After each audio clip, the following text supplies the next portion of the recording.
So slow at that.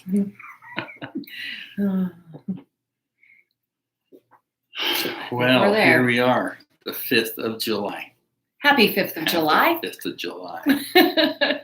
Well, welcome everybody to Monday Night Live. Yes, the best night of the week. We're super excited to be with you. I am Dean Nixon. This is the lovely Kate Simmons out of sunny St. George, Utah. We are so excited to join you as always and to be able to go through and talk through our life coaching topics, dealing with some of the things that we are seeing every day with our clients and what they're struggling with or what they're succeeding with and everything in between. And tonight, you guys, I'm really excited to bring you some information. So this Saturday, I am hosting. I'm going to be the hostess with the mostest this Saturday, apparently. All right. 3 different emotional workshops for 3 different age groups of children. So this Saturday, which is July 10th here in sunny St. George, Utah, it's going to be real and in life person event where I think we start at 10 a.m. It goes from 10 to 11:30 for toddlers. So like 3 to 6 years old.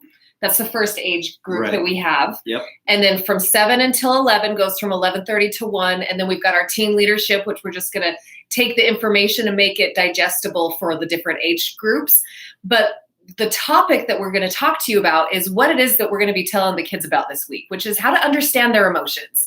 So if you've got kids ages 3 to 18 that could use a little bit more understanding about their emotions or to increase in their emotional intelligence, call us up, get on the list. It's limited because we want to be able to give the attention that we need to be able to give to the littles especially, and then space. Right. Space capacity. So it is limited seating. So call up, get registered. It is it's cheaper to RSVP than to show up at the door, all those kinds of things. But I'm doing all the promo up front, promoting this so you don't miss the info. 652-1202-435 area code to get your kid registered. With the younger sessions, the 3 to 6 and the 7 to 11, we need a parent there or an authority figure so that you can get all the information and the skills to take home to actually implement the experiences when kids have emotions that come in and be able to help them through that. Yes. But it's something. Speaking of emotions. I would say instead of an authority figure, a parental figure. Yes. Because that probably bring up some emotions right there. Authority figure. Speaking of emotions. So a parental figure, yes, somebody that they feel safe with, somebody that as they are exploring and working through some of the emotions, they're individuals that they can feel safe exploring them and talking through and learning about them. So a parental figure would be very good. Yes. So that's what we're wanting to talk to you guys about tonight is emotions. There's a pause there.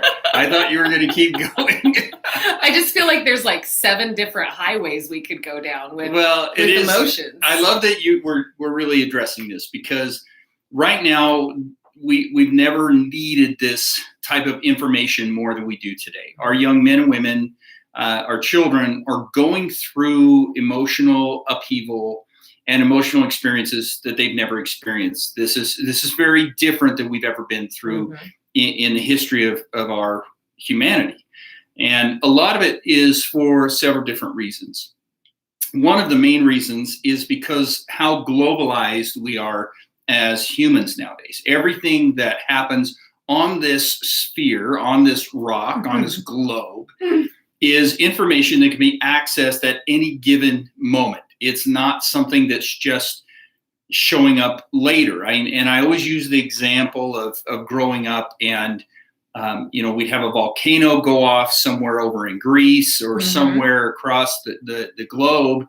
And it took us, 2 to 3 days before it really started showing up, and it was Walter Cronkite, that was telling us what was going on. And nowadays we're so globally connected that it's information that gets here immediately. And we know about it immediately.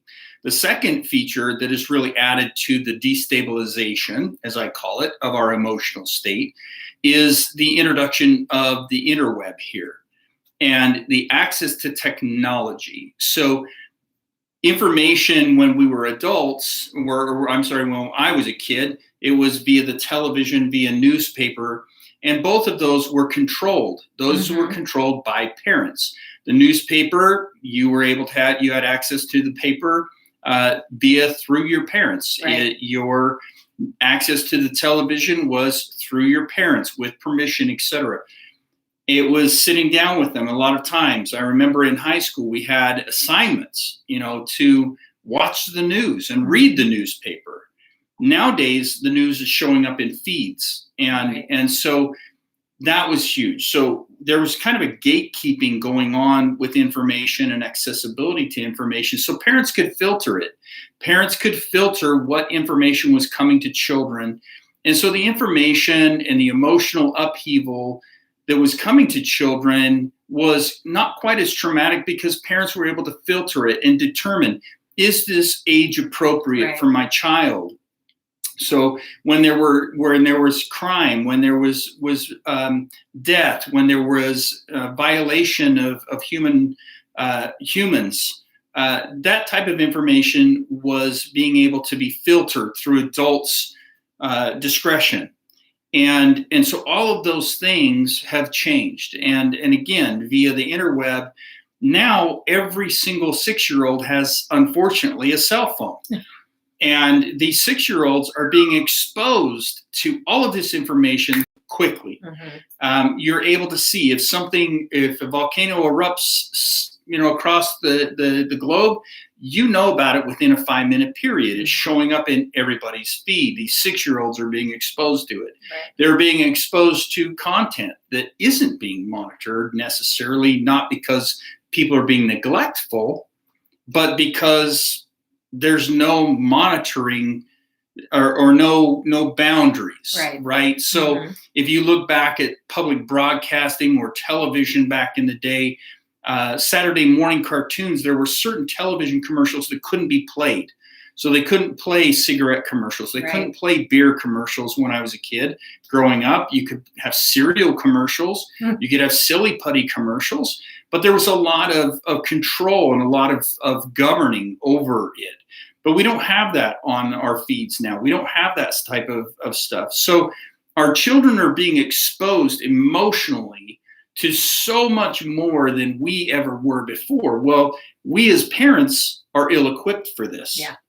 We're ill-equipped because we don't know, we have not been taught or prepared how to teach this information so quickly. Thus, my long introduction is that is the necessity. So any parent out there, any grandparent, any parental figure, any custodial parent that's listening to this, please keep in mind that this workshop is absolutely for you and absolutely for your children. Yeah. A thing that's really interesting with kids in this environment and all of the information and everything that's coming in, like you were speaking, and I can just remember like in middle school and high school, they introduced Channel 1. Yeah. And that's was this teenage way of getting the information of what was going in our world, but still that only came on a couple of times a week, like it wasn't an everyday thing. So I'm not sure what they're doing now, but the thing that I find the most interesting working with kids and with young teens and young adults is that there's all of this stuff coming in that they then don't have any way to navigate and filter it through to really be able. And to be quite honest with you, our brains don't fully develop into our mid-20s anyway. 25. So they're not dealing with an adult brain, and I think sometimes that comes into play. Yes, very much. And with us in our adult perspective as to why are they struggling with these things? Well, first of all, they don't know how to let it filter through, and they don't have a full functioning brain yet. That's just how life works, right? Right. And so to be able to start to implement and get your kids skills and knowledge, knowing that first and foremost, I think one of the most important things is that emotions don't last forever. They feel like it's never going to stop, that they're always going to be sad, that they're always going to be angry, that they're always going to feel hurt or whatever they're feeling, that it will last forever. Right. I feel like most of the coaching I do with teens is along the line of, emotions don't last forever. Well, and I think I have that experience with adults. Yeah. Like you say that with young children. There are a lot of adults and teens that I work with and young people. Yes. But I that's so profound. I mean, we need to recognize that there is that ability that our emotions are a temporary experience. Right. Well, and then the next layer is that they're not bad or wrong.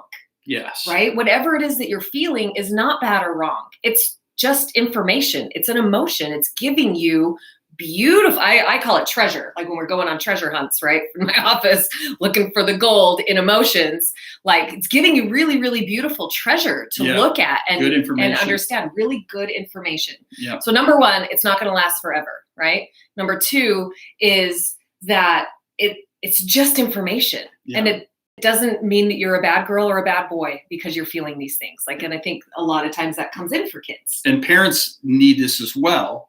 And speaking to it from a parental side, speaking of, because we've got our parenting workshop coming online as well. Right? That's so exciting. But we, as parents as well, this is something that we are scared of our children's emotions. We're threatened by them because of the world that we live in, where we have so many individuals that are hurting themselves or ending themselves. Yes. Because of the fear, because of the hurt, because of the pain. And so we as parents, we don't know how to respond to that. It's like if a child gets sad, we start to put the bad or good on it. It's like, oh my gosh, my child's sad.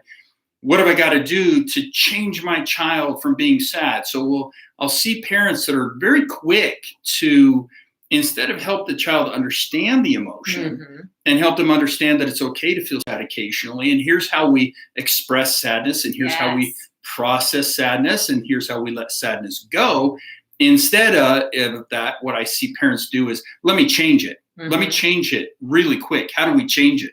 So I'm either going to buy you something, feed you something, or change your focus as quickly as I can to take. Why are you sad? Your life is so amazing. It's so quick because we ourselves as parents, and I think that's the other great thing about the workshop with the parental figures coming in, is you yourselves will be learning as well how to be okay with the emotions, because a lot of times we as adults aren't even okay with the emotions that we feel. And we as adults even are scared of our own emotions. I have clients come in here all the time that are feeling emotions and they're not quite sure what it is. And they know that it's something, but to put a name on it, you should see the relief in their eyes when they can go, I think I'm sad. It's like, okay, yeah, I think you're sad. And that's, I think, something that we got to also understand is that if I'm going to be helping my youth, if I'm going to be helping the people in my world around me, I need to understand my own emotions. Amen. Preach that all day, brother. Because another thing that we love to say around here is you can't teach what you don't know, right? To be able to help the younger generations figure out how to navigate being human with human emotions. If we haven't figured out how to do that ourselves, then there's no way that we can teach that down the line. So I love that you're bringing it back to the parent piece. I love, love, love that.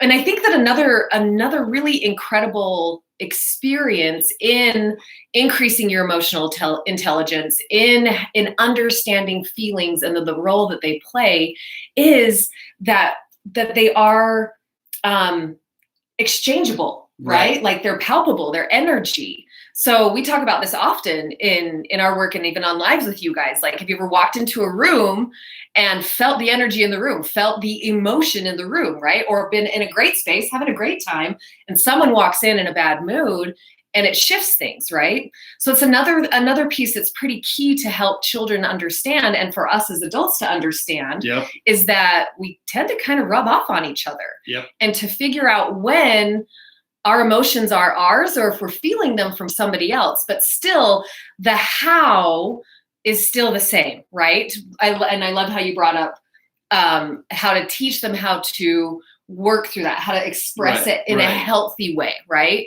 Instead of just trying an avoidance tactic. When you were speaking of that, right? Like when we feel discomfort, we're like, this emotional reaction is uncomfortable for me here. have this toy, have this donut, have this thing. I'm just like, and not in a looking back in a place to blame or to shame or to judge my parents, but I look back at maybe some of the less healthy coping strategies that I have, and it probably came from that of having an emotional reaction or having an emotional experience and being, oh, let's just try to hurry and fix it, instead of let's understand it. What information are we getting? What can we do in a healthy way to get that emotion or energy to move? Because it will move. It does not last. It does. And that's, I think, the part that I think is so critical for anybody listening and watching, is recognizing that, our emotions are consistently evolving and moving forward. One of the things that I think we've got to really be careful of, and is this creation in our minds that we're going to hit an arrival point with our emotions where things won't bother us anymore. And I think a lot of us, we kind of look around and we see people that don't seem to be bothered by things, or we look at people that seem to, or tell us they're not bothered by things. Right. I love, I have a family member in my life that he goes on and on and on about how he's not angry anymore. He's never been angry. He just doesn't get mad anymore. He's never angry anymore. And as I sit with him and visit with him, it's like, there's so much anger in your voice. There's so much anger in what you're saying, but denial has kind of crept in, because there's this expectation that we are going to hit a place in our lives where anger doesn't exist anymore, or that we don't feel discomfort anymore, or that we're not happy anymore.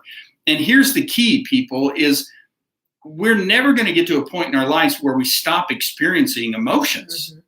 Like it's almost hilarious that we think that there's this arrival point where we're never going to be sad again, or we're never going to be upset again, or we're never going to feel embarrassed again, or shamed, or offended, or all the things, because we are.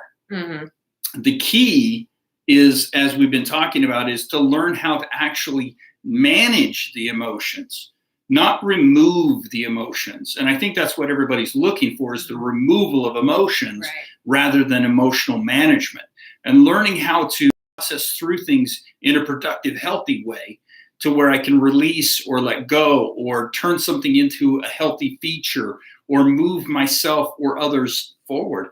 That's really the key to all of this. Absolutely. Because that arrival point is 6 feet underground. Well, if that's the way they bury it deep enough, I suppose.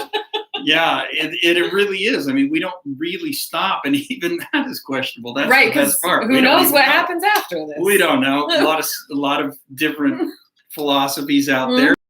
But the reality is we keep feeling emotions. We keep experiencing those emotions. They never stop. We need to learn how to process emotions. And that's what's beautiful about these workshops. That's what's beautiful about the value-based parenting workshop. I hope everybody's signing up for. It's going to be on Zoom. So that this first time for me doing it on Zoom, so that you can do it from your own home. At your own pace. So it is going to be really cool for these individuals to get access to this type of information. Yeah. And I think the beautiful part about it is in learning to understand your emotions, how to process them in a healthy way, the pieces that sometimes others make it look effortless, I think, is we just get really good at going through it, recognizing it for what it is, maybe figuring out the why am I feeling this way, right? Yeah. And then being able to process it in a very healthy way. Some people that have been practicing this for a really long time make it look effortless, right? When really it's just a matter of practice. Right. And just every single time something comes in, and of course it's always the heavier emotions that we're trying to understand. And because the good light ones, I mean, we want to feel those all day long every day. Yeah. I'm feeling joy and bliss. How do I get out of this? Right? That doesn't happen. Nobody's looking for that. It's like, I'm feeling sad, or I'm feeling lonely, or I'm feeling depressed, or whatever that looks like, that we're like, nope, I got to change this right now. Instead of allowing, one of the individuals that I love to learn from talks about emotional alchemy, right? Like allowing that emotion to move through you like a wave, and then flipping it. Yeah, shifting it or allowing it to grow. Yeah, I think it's fantastic, and I'm excited. As we're already here, time-wise. So again, thank you everybody for tuning in, liking and sharing our videos, commenting on our videos. I love that you're teaching this. I love that you and Pam are Pam's co-facilitating it. So hopefully all of you out there listening that have loved ones or individuals that need this will either send them our way, tag and send or share the video so that they can get the information that they need. Yeah, once again, let's just do those dates. So it's this Saturday, July 10th, starting at 10 a.m. and it goes until 2, depending on how old the children are. And then value-based parenting starts. Yes. I think on the 19th. I think it is. I think it is the 19th. I think it's July the 19th. If you need to scroll down through some of our feeds here, just go right on down through. There's some memes and stuff you'll that find Allie it. has put out there for you. So make sure you reach out and get a hold of us for that as well. Yep. And I should have known the date. It's all right. It's okay. I'm pretty sure that's what it is. But we'll also be putting it in the stories throughout the weeks as well to help you guys stay connected. But we love you. Once again, take this topic to your dinner table and the water cooler. We love, love, love you and are so grateful when you share the love and pass it forward so that anybody that does need to get into this space for learning and growth, that they can find it. Absolutely. And we are coming up on our 3-year mark. Yeah, I guess it's this month, right? Oh my gosh. So I guess we'll see. We'll be seeing you next Monday Night Live. See you, everybody. Bye.